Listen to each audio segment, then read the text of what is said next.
So,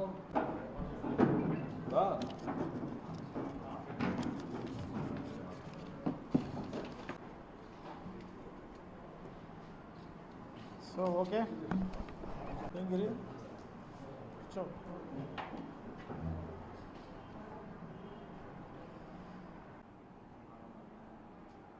యుద్ధం చేస్తున్న రక్షణ దళాలకు ముందుగా కృతజ్ఞతలు, అభినందనలు తెలియజేసుకుంటూ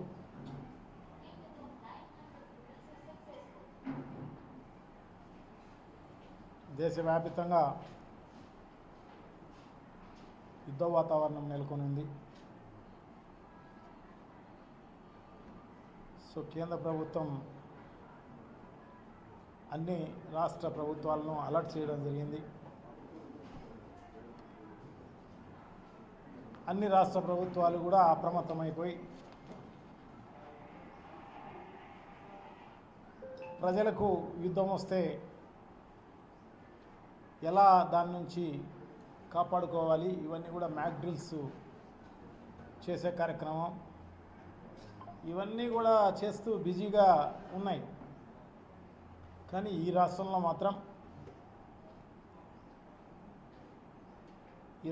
మాత్రం అటువంటి పరిస్థితి లేదు. ఈ రాష్ట్రంలో అంతా కూడా వైఎస్ఆర్ కాంగ్రెస్ పార్టీ కార్యకర్తలను, నాయకులను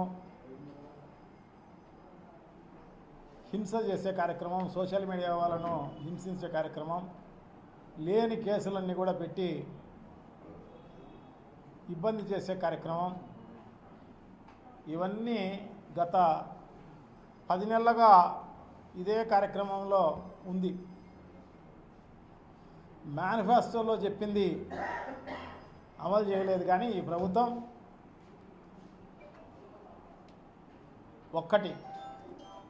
కొన్ని 600 చిల్లర హామీలు ఇవ్వడం జరిగింది. దాంట్లో ముఖ్యంగా 163 చెప్పడం జరిగింది.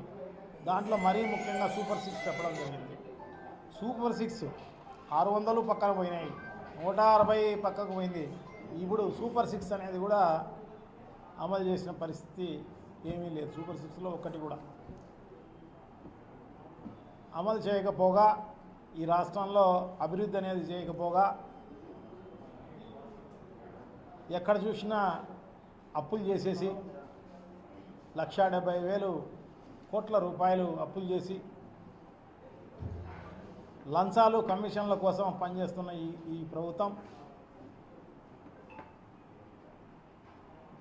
నిజంగా కూడా చాలా దారుణం. ప్రజలు ఎవరు కూడా ఇట్లా ఊహించలే.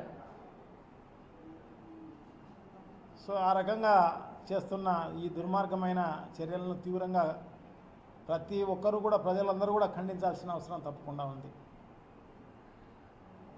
దీనికి పరాకాష్ఠగా సాక్షి పత్రిక పైన సంపాదకుని ఇంటిపైన పడి వాళ్ళ కుటుంబ సభ్యులందరినీ కూడా భయభ్రాంతులను చేసే కార్యక్రమం చేసిన పరిస్థితి. సర్చ్ వారెంట్ లేదు, ఏమీ లేదు. ఏమంటే సాక్షి పత్రిక అనేది ప్రజలకు ఏదైతే ఈ సూపర్ 6 అమలు చేయలేదో ఇది మతికి చేస్తూ ప్రజలకు మేలు చేసే విధంగా, ఈ ప్రభుత్వాన్ని క్వశ్చన్ చేసే విధంగా రాస్తున్న పత్రిక తప్ప వేరే ఏం లేదు. సో తనకు అనుకూలంగా లేదని చెప్పేసేసి, అంటే పచ్చపత్రిక మాదిరి బాకా ఊదలేదని సంపాదకుని ఇంటిపైన సర్చ్ వారెంట్ లేకుండా ఇంటిపైన దారుణంగా దండయాత్ర చేసే కార్యక్రమం. సో అదే కాకుండా సాక్షి విలేకరులను ఇబ్బంది చేసే కార్యక్రమం, సోషల్ మీడియా వాళ్ళను ఇబ్బంది చేసే కార్యక్రమం, ఎక్కడ పడితే అక్కడ కేసులు పెట్టే కార్యక్రమం, క్వశ్చన్ చేసే వాళ్ళందరినీ కూడా భయభ్రాంతులను చేసే కార్యక్రమంలో భాగంగానే ఈ కేసులు, దొంగ కేసులన్నీ పెట్టి ఒకటి కాదు ఒక్కొక్కరిపైన 10 కేసులు, 15 కేసులు, 15 ఊర్లలో 20 ఊర్లో పెట్టే కార్యక్రమం చేసి భయభ్రాంతులు చేసే కార్యక్రమం. నాయకులందరినీ కూడా ఇంతకుముందు ఎవరైతే మాట్లాడినారో అంతకుముందు ప్రభుత్వంలో కానీ తెలుగుదేశం పార్టీ నాయకులను కానీ ఇంకోటి కానీ ఏదైనా కూడా చేయని దాని గురించి అడగడమో క్వశ్చన్ చేయడమో చేస్తే వాళ్ళందరిపైన కేసులు పెట్టి వీళ్ళందరూ ఇప్పుడు జైల్లో పెట్టిన కార్యక్రమం చేస్తున్నారు. సో ఇదే కాకోకుండా లేని లిక్కర్ స్కామ్ బయటికి తీసి అబద్ధాలే ఆరోపణలుగా అదే ఎఫ్ఐఆర్గా తయారు చేసే కార్యక్రమం అంతా కూడా చేసి రోజుకొకరిని టార్గెట్ పెట్టి ప్రతి ఒక్కరిని అంటే నాయకులను అధికారులను అందరినీ కూడా ఇరికించే కార్యక్రమం, కేసులు పెట్టే కార్యక్రమం ఇన్ని చేస్తున్న పరిస్థితి అన్నమాట. అది లేనే కేసే ఏమీ లేదు, సంబంధం లేని ఇష్యూ. లిక్కర్ అనేది అది ఎంత పారదర్శకంగా జరిగిందనేది మనందరికి కూడా బాగా తెలిసిన విషయమే. అదేమి ప్రైవేటు బ్రాందీ షాపులు కాదు, ఇంకోటి కాదు, అది గవర్నమెంట్ బ్రాందీ షాపులు. దానికి వల్ల ఎవరికి లంచాలు వచ్చిన పరిస్థితి లేదు. సో అదే కాకుండా బెల్ట్ షాపులు అన్నీ కూడా రద్దు చేసి, పర్మిట్ రూములు రద్దు చేసి, బ్రాందీ షాపులన్నీ కూడా దాదాపు ఒక 40% దగ్గర బ్రాందీ షాపులన్నీ కూడా రద్దు చేస్తే ఎందుకంటే ఎలక్షన్లకు ముందే జగన్మోహన్ రెడ్డి గారు విడతల వారీగా ఈ మద్యాన్ని రద్దు చేస్తాము అని చెప్పి దాంట్లో భాగంగానే ఇన్ని కార్యక్రమాలు చేయడం జరిగింది. ఎలక్షన్ అప్పుడే మేనిఫెస్టోలోనే చెప్పడం జరిగింది, కరెంటు షాక్ కొట్టే విధంగా దానికి బ్రాందీ రేట్లు కూడా ఉంటాయి. సో తద్వారా ప్రజలు బ్రాందీ తాగేది మానుకుంటారు అన్న ఉద్దేశంతో అది పెట్టిన పరిస్థితి అన్నమాట. అంత పారదర్శకంగా చేసిన లేని దాన్ని సృష్టించి అబద్ధాలు దీనిలోనే ఆరోపణలుగా చేసి అదే ఎఫ్ఐఆర్ చేసి కేసులు పెట్టి రోజుకోగలిని ఈరోజు ప్రతి ఒక్కరిని దానికి జగన్మోహన్ రెడ్డి గారికి చుట్టూ ఉన్న వాళ్ళను ఇరికించే కార్యక్రమంలో భాగంగా ధనంజయ రెడ్డి గారు అయితేనేమి, కృష్ణమోహన్ రెడ్డి గారు అయితేనేమి, సో మిగతా వాళ్ళందరినీ ఇరికించే కార్యక్రమం అంతా చేయడం చాలా దుర్మార్గం. ఇప్పుడైతే ఏదో వాళ్ళ కేంద్ర ప్రభుత్వంలో వీళ్ళకి సపోర్ట్ చేసే ఎన్డీఏ ప్రభుత్వం ఉంది. సో ఇక్కడ కూడా కూటమి ప్రభుత్వమే ఉంది కాబట్టి జరుగుతుందేమో, కానీ రాబోయే కాలంలో మాత్రం డెఫినెట్గా వాళ్ళకు బుద్ధి వచ్చే విధంగా తప్పకుండా చర్యలు తీసుకునే కార్యక్రమం తప్పకుండా జరుగుతుంది.